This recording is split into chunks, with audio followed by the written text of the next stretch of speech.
Mortimer should have taken his loss several rounds ago and walked away. But no, Mortimer had convinced himself he was expert at the bluffing part of the game, and would fleece the naive young Scotsman who'd walked in here tonight in a kilt. A hard-faced man standing near the door sent Mortimer a grim look. Daniel guessed that said ruffian had given Mortimer cash for this night's play, or was working for someone who had. The man wasn't pleased Mortimer had just lost it all. Daniel rose from the table. "Never mind," he said. "Keep what you owe me as a token of appreciation for a night of good play." Mortimer scowled. "I pay my debts, MacKenzie." Daniel glanced at the bone-breaker across the room and lowered his voice. "You'll pay more than that if you don't beat a hasty retreat, I'm thinking. How much do you owe him?" Mortimer's eyes went cold. "None of your business. I don't wish to see a man have his face removed because I was lucky at cards. What do you owe him? I'll give you that back. You can owe me." Be beholden to a MacKenzie? Mortimer's outrage rang from him. Well, Daniel had tried. He stuffed his winnings into his pockets and took his greatcoat from the lady dealer. She helped him into it, running her hand suggestively across Daniel's shoulders as she straightened his collar. Daniel winked at her again. He folded one of the banknotes he'd just won into a thin sliver and slipped it down the top of her bodice. "Aye, well." Daniel took his hat from the slender-fingered lady, who gave him an even warmer smile. "Hope you can find tuppence for the ferryman at your funeral, Mortimer. Good night." He turned to leave and found Mortimer's friends surrounding him. "Changed my mind," Mortimer said, smiling thinly. "The chaps reminded me I had something worth bargaining with. Say, for the last 2,000. "Oh, aye?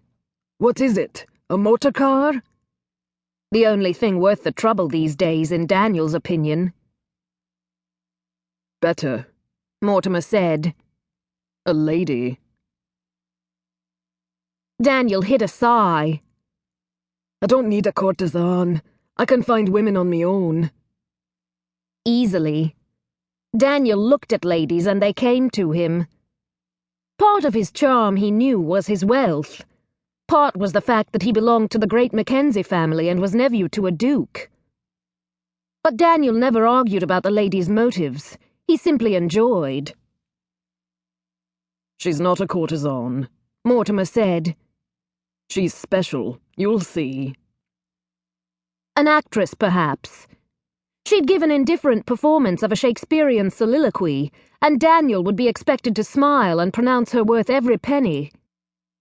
"Keep your money," Daniel said. "Give me a horse or your best servant in lieu. I'm not particular." Mortimer's friends didn't move. "But I insist," Mortimer said. 11 against 1. If Daniel argued, he'd only end up with bruised knuckles. He didn't particularly want to hurt his hands, because he had the fine-tuning of his engine to do, and he needed to be able to hold a spanner. "Fair enough," Daniel said. "But I assess the goods before I accept it as payment of debt."